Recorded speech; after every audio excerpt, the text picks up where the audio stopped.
I am really pleased to be here today representing the BHP Foundation and the Foundation's Education Equity Programme.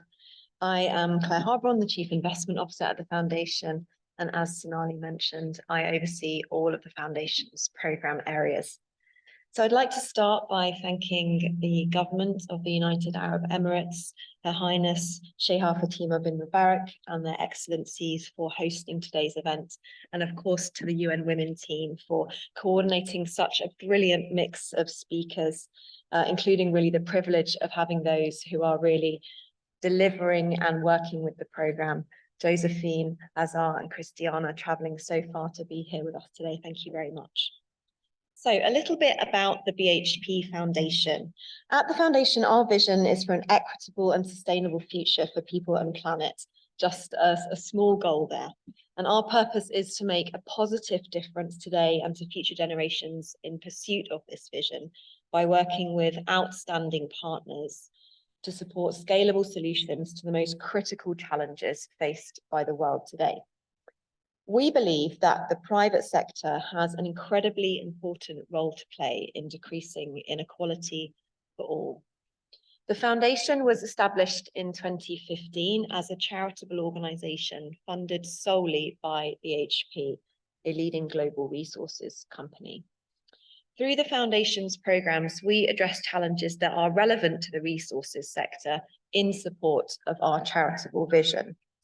The Foundation's global programmes tackle issues related to education, environment, and also natural resource governance and anti-corruption. Since the Foundation began, we've been incredibly privileged to work with world-leading partners across all these issues, and we've supported more than 40 partners around the world with more than $300 million in funding. The Foundation's work in education is delivered through our Education Equity Programme, and the vision for this programme is that every person around the world has equal access to quality education and learning, is empowered to stay and thrive in school, and has the confidence and opportunity to succeed and prosper throughout their lives. In summary, we believe more equitable education supports a more equitable society.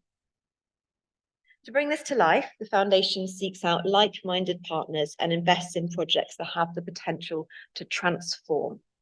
We look for projects that utilise data to drive smart decision-making. We seek projects that are unafraid to tackle harmful norms and tear down barriers that prevent the most marginalised from accessing opportunities they need to thrive. Second Chance Education with UN Women is one such project. As we heard from Vandita Pant, our board director, in her opening remarks earlier today, educated women are proven to have a positive multiplier effect on their families, communities, and society. The data is clear, and we've heard these stats before, but they're so incredible that I'm going to say them again. The evidence shows an educated woman invests 90% of her income back into her family and community, and that her children are 4 times more likely to go to school, breaking the cycle of intergenerational disadvantage that keeps hundreds of millions of people trapped in poverty. The Foundation's partnership with UN Women's Second Chance Education project harnesses this exact multiplier. It provides, as we've heard, a safe space for marginalised women. It offers and builds their agency. It unlocks pathways for learning and, crucially, also employment opportunities. Ultimately, it offers a second chance for these women to break the cycle of disadvantage. As one of our inaugural projects in education, the BHP Foundation has supported the Second Chance Education Programme now for more than 5 years. We are incredibly proud today that the programme is delivering on its mission, successfully providing some of the world's most marginalised women with that second chance. One of the reasons we believe at the Foundation that the programme has been so successful is because of UN Women, and particularly their vision to deliver a programme that identifies a global problem, has a global mandate, but then adapts and refines execution so that it becomes a truly local solution. Under the leadership of the local UN Women teams, working with the incredible implementing partners we've heard from today, the programme has adapted its approach and delivery to reflect the context and requirements of 6 very different, very diverse countries. diverse economically, politically, and socially.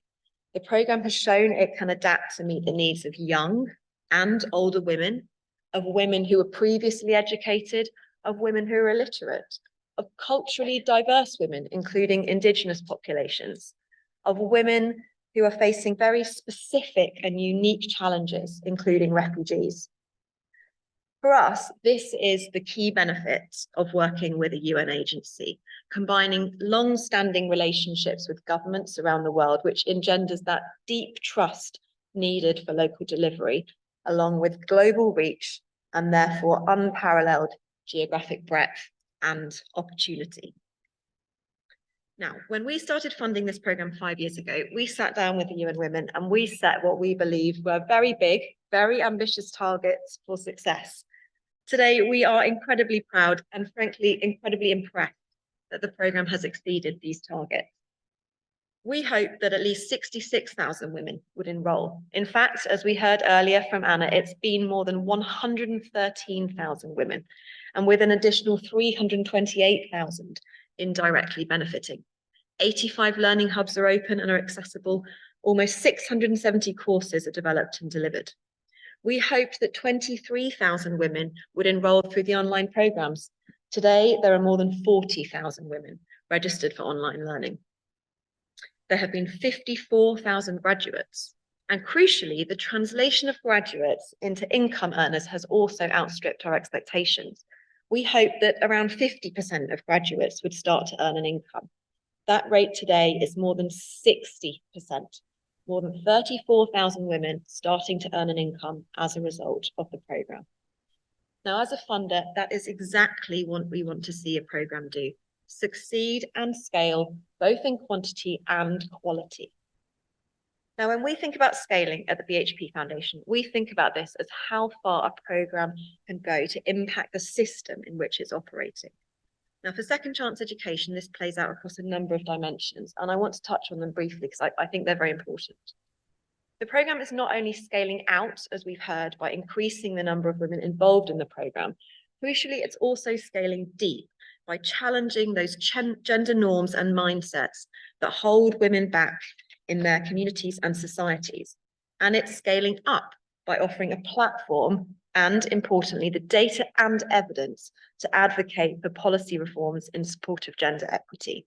And it's the combination of all of these facets that I think is so exciting, working in tandem to disrupt and reform the systemic and structural challenges that prevent women and their families from thriving. The first phase of the Second Chance Education programme has demonstrated the demand and proven the model. Reaching more than 100,000 women is an incredible achievement and everybody should feel incredibly proud. But we know in this room that that's not enough. There is so much more this programme can do. At the Foundation, we're committed to supporting the sustainability of this initiative.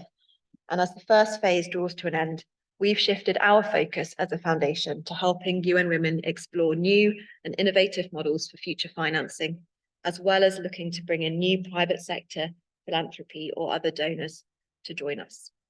And that is absolutely what we encourage others to do. Join us in making a smart contribution to accelerating change for women and their families by giving them a second chance.